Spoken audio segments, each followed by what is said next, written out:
Operation ত্রিশূল। Operation সিঁদুরের পর ভারতের সামরিক কৌশলে ঠিক কি কি পরিবর্তন এসেছে, কেন মাত্র 4 মাসের ব্যবধানে ভারত পশ্চিম সীমান্তে এত বিশাল এক মহড়া শুরু করলো, এবং এই ত্রিশূল মহড়া কি কেবলই সামরিক প্রস্তুতি, নাকি প্রতিবেশী দুই শত্রু দেশের জন্য এটি সরাসরি একটি কড়া হুঁশিয়ারি? Good evening ladies and gentleman. আজকে বিগ স্টোরিতে অপারেশন ত্রিশূলের কিছু এক্সক্লুসিভ ছবি দেখাবো এবং আপনাদের জানাবো, জানানোর চেষ্টা করব কেন অপারেশন ত্রিশূল কিংবা এক্সারসাইজ ত্রিশূল এতটা গুরুত্বপূর্ণ। এপ্রিল মের সেই 4 দিনের যুদ্ধ কি আবার ফিরছে? অনেকেই প্রশ্ন করছেন।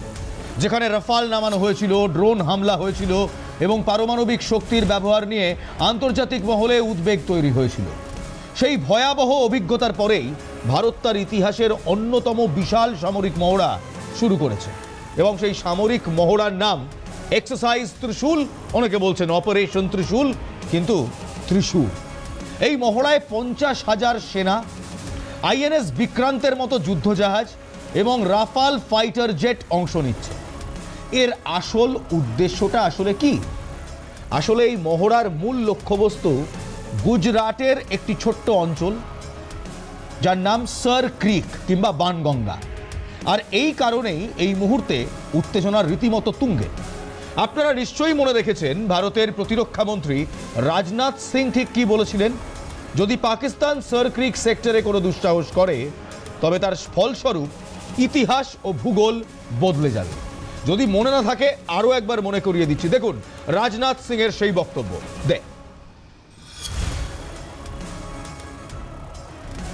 साथियों, आजादी के 78 साल बीत जाने के बावजूद सरक्रीक इलाके में सीमा को लेकर एक विवाद खड़ा किया जाता है।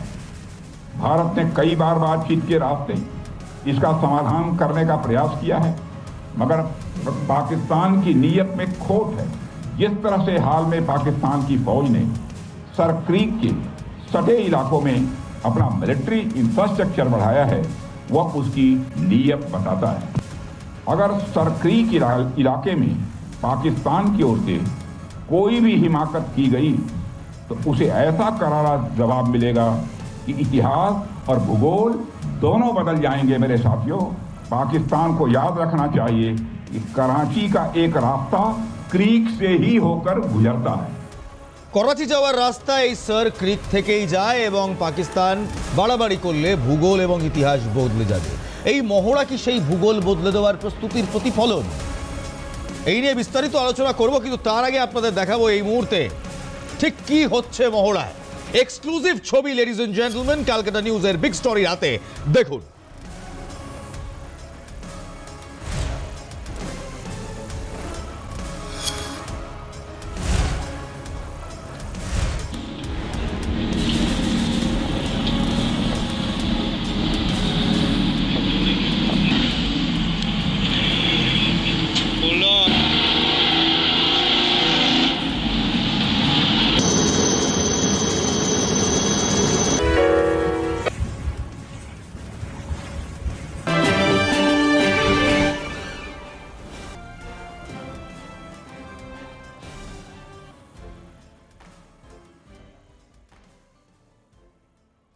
এই মুহূর্তে নৌসেনা তারাও প্রস্তুতি নিচ্ছে। নৌসেনা এই মুহূর্তে রীতিমতো অপারেশন ত্রিশূল নিয়ে নতুন করে শুরু করেছে একের পর এক নতুন মহড়া, নতুন ড্রিল।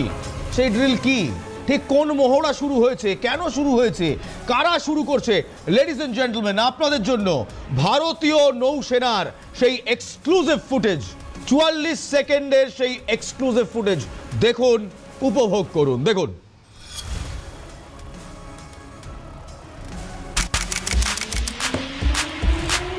वचन नहीं तूने माना, मैत्री का मूल्य न पहचाना, तो ले मैं भी अब जाता हूँ, अंतिम संकल्प सुनाता हूँ।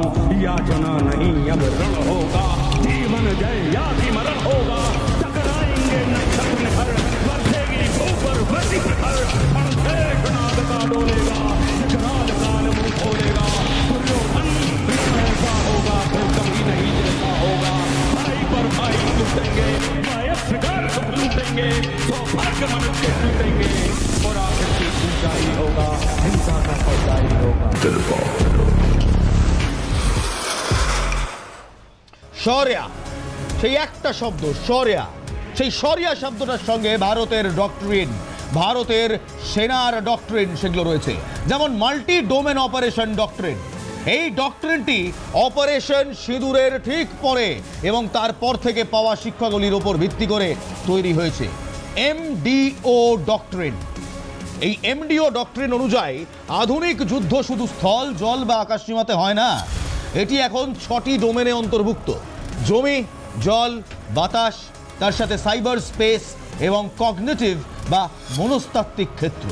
এই ডক্ট্রিন জয়েন্টনেস কিংবা আত্মনির্ভরতা এবং ইনোভেশন নীতির ওপর জোর দেয়। সবচেয়ে গুরুত্বপূর্ণ হলো এটি একটি হোল অফ নেশন অ্যাপ্রোচ দাবি করে, অর্থাৎ গোটা দেশ এক হয়ে এর সঙ্গে থাকবে। এর মানে শুধু সেনাবাহিনী নয়, শিক্ষা, শিল্প এবং গণমাধ্যমকেও জাতীয় সুরক্ষার কাজে যুক্ত থাকতে হবে। আমাকে, আপনাকেও এই দেশের সুরক্ষার কাছে নিমজ্জিত হতে হবে এবং সরাসরি যুক্ত থাকতে হবে। এই সংঘাতের সময় তথ্যের যুদ্ধ, যা মিস ইনফরমেশন ক্যাম্পেইন, তীব্র আকার ধারণ করেছিল। আর এই নতুন ডক্ট্রিনই মাঠে নামানোর জন্য শুরু হয়েছে অপারেশন ত্রিশূল। গুজরাট থেকে রাজস্থান। আসলে কি প্রমাণ করতে চাইছে ভারত? আরও একবার দেখুন, নৌসেনা তার এই 44 সেকেন্ডের ভিডিওতে বলে দিচ্ছে ভারত এই মুহূর্তে কি প্রমাণ করতে চাচ্ছে, কি প্রমাণ করতে চাইছে। Ladies and gentleman, watch, rejoice and enjoy.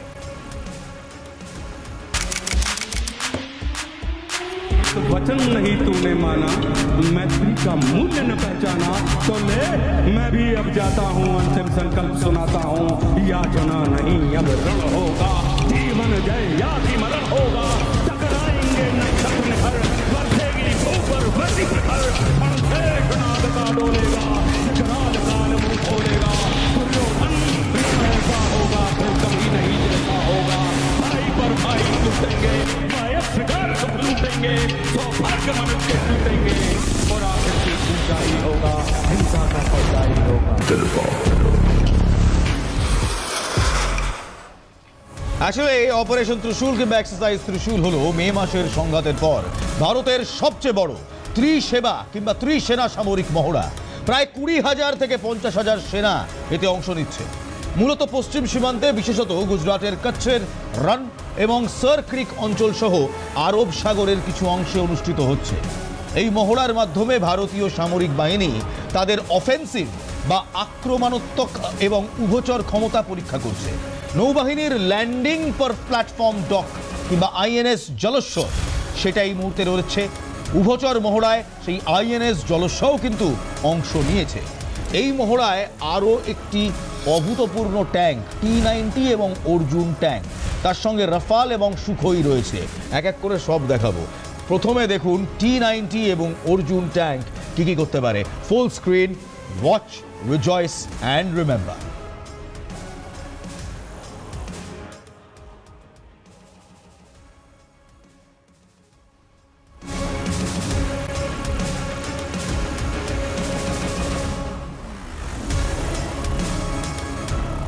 দেখছেন এই ছবি হচ্ছে ইন্ডিয়ান আর্মি ট্যাঙ্ক অর্জুন। এই অর্জুন ট্যাঙ্ক এই মুহূর্তে ভারতীয় সেনার পশ্চিম সীমান্তে রয়েছে। শুধু তাই নয়, এই ট্যাঙ্ক কি করতে পারে জানেন? মরুভূমির মধ্যে এই ট্যাঙ্ক রীতিমতো ধুলোর ঝড় তুলে পাকিস্তানকে নাস্তানাবুদ করতে পারে। এই ট্যাঙ্কের নাম ট্যাঙ্ক অর্জুন, এবং এই অর্জুন এই মুহূর্তে পশ্চিমে রীতিমতো গর্জাচ্ছে। এবার দেখাবো T-90 আরেকটি tank. This is T-90 ladies and gentleman. T-90 সেই ট্যাঙ্ক যে ট্যাঙ্ক অ্যাম্ফিবিয়াস কিংবা জল এবং স্থল দুস্থলেই একইভাবে আঘাত হানতে পারে। আর তার সঙ্গে রয়েছে সুখয় 30 MKE ফাইটার জেট এবং S-400 ক্ষেপণাস্ত্র ব্যবস্থা। এক এক করে দেখব। সুখয় 30 MKE ফাইটার জেট। সুখয়, এই হলো সুখয়, ভারতীয় বায়ুসেনার সুখয়। বলা হয় সুখয় যখন একবার আকাশে ওড়ে তখন শত্রুপক্ষ রীতিমতো ডরায়, রীতিমতো কাঁপে। সেই সুখয় ফাইটার জেট কিন্তু এই মুহূর্তে পশ্চিম সীমান্তে তাদের মহড়া করছে।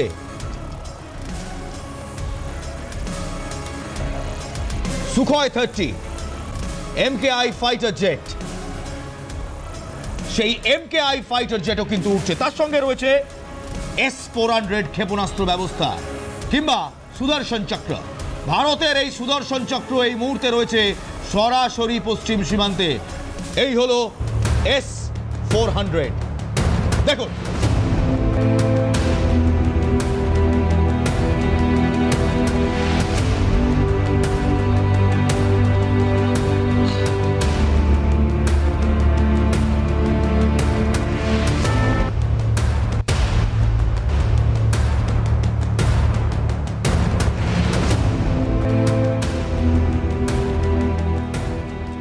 T-90 tank, Arjun tank, Rafale, Sukhoi 30 MKI, S-400 ক্ষেপণাস্ত্র ব্যবস্থা, সমস্ত কিছু এই মুহূর্তে আমাদের পশ্চিম সীমান্তে। মহড়ার মধ্যে ত্রিনেত্রর মতো উপগ্রহ কিংবা উপ অনুশীলনও অন্তর্ভুক্ত, যা ইলেকট্রনিক যুদ্ধ এবং ড্রোন প্রতিরোধের কৌশল যাচাই করছে।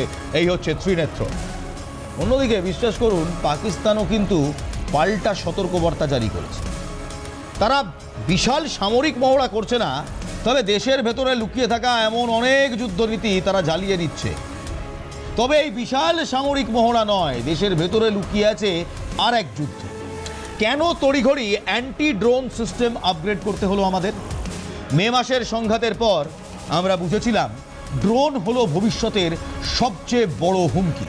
এর সরাসরি প্রতিক্রিয়ায় জেন টেকনোলজিজ নামক একটি দেশীয় সংস্থা অ্যান্টি ড্রোন সিস্টেম আপগ্রেড করার জন্য 298 কোটি টাকার বরাত পেয়েছে। যখন পশ্চিম সীমান্তে ত্রিশূল চলছে, তখন উত্তর সীমান্তে চীনকে মোকাবিলা করার জন্য ভারত নীরব প্রস্তুতি চালাচ্ছে।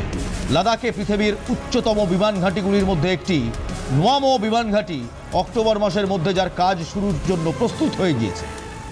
13,710 ফুট 13,710 ফুট উচ্চতায় অবস্থিত এই ঘাঁটি ভারী পরিবহন বিমান এবং ফাইটার জেটকে নামাতে পারবে। এর মাধ্যমে ভারত চীন সীমান্তে সংলগ্ন প্রকৃত নিয়ন্ত্রণ রেখার কাছে সামরিক ক্ষমতা বৃদ্ধি করছে। একই সঙ্গে উত্তর পূর্বেও ভারতীয় বিমান বাহিনীর মহড়া হচ্ছে। আর ভারতের কৌশলগতভাবে গুরুত্বপূর্ণ চাবাহার বন্দর প্রকল্প, তার উপরও মার্কিন নিষেধাজ্ঞা আস্তে আস্তে শিথিল হচ্ছে। কিন্তু এই সব কিছুর মাঝে হঠাৎ করে জেনারেল উপেন্দ্র দ্বিবেদী, চিফ অফ ইন্ডিয়ান আর্মি, তিনি এমন একটি কথা বলেছেন যার পর আমরা রীতিমতো ভাবছি। কি বলছেন জেনারেল উপেন্দ্র দ্বিবেদী? देखो, बात की आगे भविष्य में क्या होने वाला है, भविष्य के चैलेंजेस क्या आने वाले हैं, जिसको हम बुका बोलते हैं। हिंदी में अगर बोलूं तो अस्थिरता, अनिश्चितता, जटिलता और अस्पष्टता। ये चार कुछ ऐसी चीज हैं, अगर आपको सिंपल वर्ड में बोलूं तो आगे आने वाले दिन कैसे होंगे उसके लिए आप और हम किम कर्तव्य विमूढ़। हमें पता नहीं कल कैसे आने वाला है। ट्रम्प जी आज क्या कर रहे हैं, मेरे ख्याल से ट्रम्प जी को भी नहीं पता होगा कल क्या करने जा रहे हैं। तो कहने का ये मतलब है कि चैलेंजेस इतनी जल्दी आ रहे हैं कि आप जब तक पुराने चैलेंज को पकड़ने की कोशिश करते हो, नया चैलेंज सामने आ रहा है। और वही सुरक्षा चुनौतियां जो हैं हमारी सेना के सामने, चाहे वो सीमा पर हो, चाहे आतंकवाद हो, चाहे प्राकृतिक आपदा हो, या साइबर वॉरफेयर जो नया शुरू हुआ है, स्पेस वॉरफेयर, सैटेलाइट्स वगैरह जो नई चीजें शुरू हुई हैं। আগামী প্রজন্মের যুদ্ধ কিংবা আগামী প্রজন্মের সংঘাত যে কিভাবে হবে, কোথায় হবে, কোন প্রকারে হবে, সত্যি তা এখন থেকে বলে দেওয়া মুশকিল। ভারতের সেনা প্রধান এই কথা বলছে, কারণ যুদ্ধের সংজ্ঞা এবং যুদ্ধের পরিস্থিতি বদলাচ্ছে। ভারত তাই এখন 6টি ডোমেনকে এক করে শত্রুকে চ্যালেঞ্জ জানাতে একেবারে প্রস্তুত। 50,000 সেনা ত্রিশূল মহড়ায়, রাফাল এবং সিঁদুর থেকে শেখা সমস্ত শিক্ষা, সব প্রস্তুতি কি যথেষ্ট? আমাদের সেনাপ্রধান জেনারেল উপেন্দ্র দ্বিবেদী সম্প্রতি এই কথাটাই বলছিলেন, যা গভীর চিন্তার উদ্রেক করে সরলভাবে বলতে গেলে আমরা সত্যি জানি না ভবিষ্যৎ কেমন হবে, কাল কি ঘটবে। মিস্টার ট্রাম্পও সম্ভবত জানেন না। তবে ভারত কি তার জন্য প্রস্তুত নয়? একেবারে নয়। সম্পূর্ণ অপ্রত্যাশিত হাইব্রিড যুদ্ধের জন্য ভারত প্রস্তুত, এবং সেই কারণেই তো এই মুহূর্তে অপারেশন ত্রিশূলের মহড়া চলছে পশ্চিমে। এবং তার সঙ্গে ভারতীয় নৌসেনা একটি ছোট্ট 44 সেকেন্ডের ভিডিও দিয়েছে, যে 44 সেকেন্ডের ভিডিও হয়তো ভারতের প্রতিটি ভারতীয়র এই মুহূর্তের যে জোশ, যে জজবা, সেই জজবা আমাদের সামনে তুলে ধরছে। 44 সেকেন্ডের video, ladies and gentleman, but trust me, the josh is very very high. Look at ইট।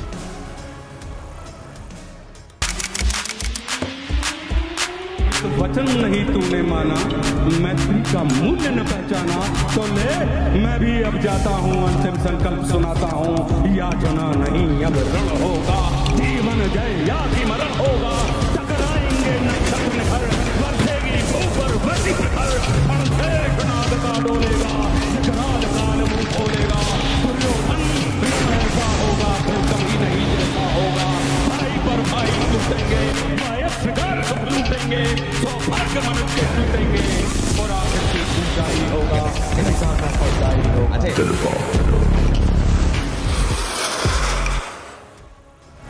আর আরও একটা জিনিস আছে জানেন তো, যা দেখলেন শুধু নৌসেনার বক্তব্য, কিন্তু আমাদের একটি জাহাজ রয়েছে যে জাহাজ ৭১-এ কামাল দেখিয়েছে। আর এই মুহূর্তে এই জাহাজ, যে জাহাজের ছবি আপনাদের দেখাচ্ছি, পশ্চিম সীমান্তেতেও কামাল দেখাচ্ছে। এই জাহাজের নাম, ladies and gentlemen, this is the INS Vikrant. All for you, ladies and gentlemen. Please have a look.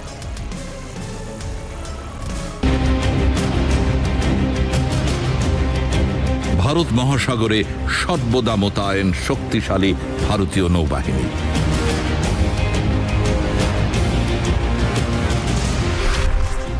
এর বিশাল কর্মকাণ্ডের কেন্দ্রে রয়েছে ক্যারিয়ার ব্যাটল গ্রুপ।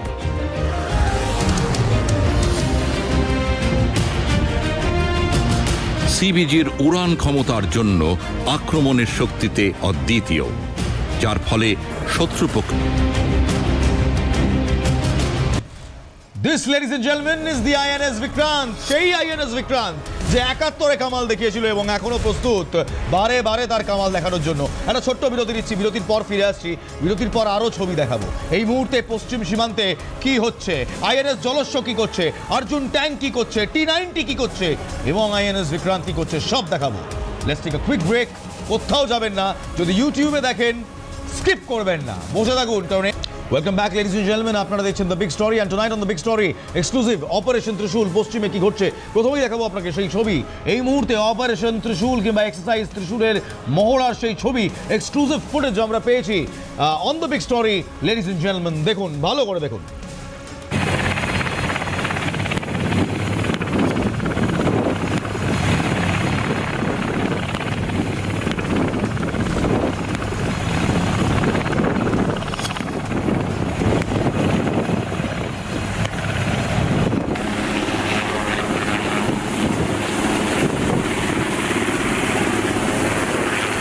আপনারা দেখছেন এই মুহূর্তে সেই ছবি হচ্ছে ভারতীয় নৌসেনা, স্থলসেনা এবং এয়ারফোর্স একসঙ্গে কিভাবে তালে তাল মিলিয়ে অপারেশন করছে। শুধু তাই নয়, এই মুহূর্তে ভারতের পশ্চিম সীমান্তে এমন একটি জাহাজ মোতায়েন করা রয়েছে যে জাহাজ আজকের নয়, ১৯৭১ সাল থেকে সেই জাহাজ কামাল দেখাচ্ছে। লেডিস এন্ড জেন্টলম্যান, এই মুহূর্তে ভারতের পশ্চিম সীমান্তে একটি জাহাজ মোতায়েন রয়েছে। এই সেই জাহাজ, এই জাহাজকে বলা হয় দি এলিফ্যান্ট অফ দি ওয়েস্ট, বলা হয় নৌসেনার স্তম্ভ। এই জাহাজের নাম INS Vikrant. Ladies and gentlemen, watch, remember and rejoice.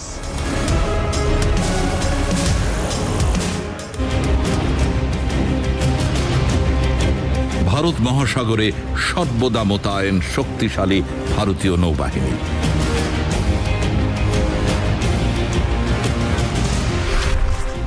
এর বিশাল কর্মকাণ্ডের কেন্দ্রে রয়েছে ক্যারিয়ার ব্যাটল গ্রুপ।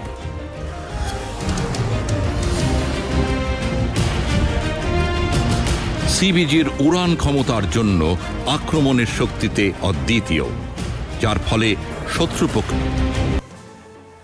তাই নয়, এরপর একই সঙ্গে সেখানে রয়েছে INS জলস্ব এবং এয়ারফোর্স রয়েছে, এয়ারফোর্সের সুখয় রয়েছে এবং নৌসেনা। এই মুহূর্তে নৌসেনা তারা একটা ৪৪ সেকেন্ডের ভিডিও বার করছে, বিশ্বাস করুন ৪৪ সেকেন্ডের ভিডিও, কিন্তু সেই ভিডিওটা দেখলে আপনারও রক্ত গরম হবে। কি করছে নৌসেনা পশ্চিম সীমান্তে? লেডিস এন্ড জেন্টলম্যান, শুনুন নৌসেনার মুখে নৌসেনার জয়গাথা। Ladies and gentleman, please have a big look.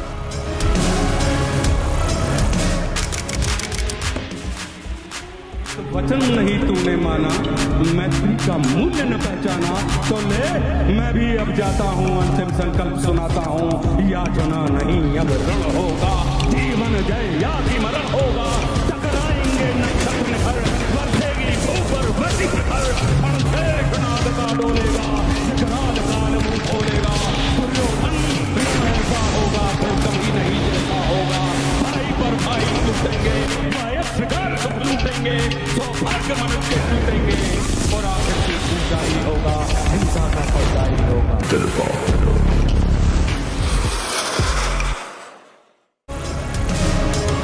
মুখ্যমন্ত্রী রাজনাথ সিং কেন বলছেন একটা পদক্ষেপ নিলেই বদলে যাবে ইতিহাস ও ভূগোল?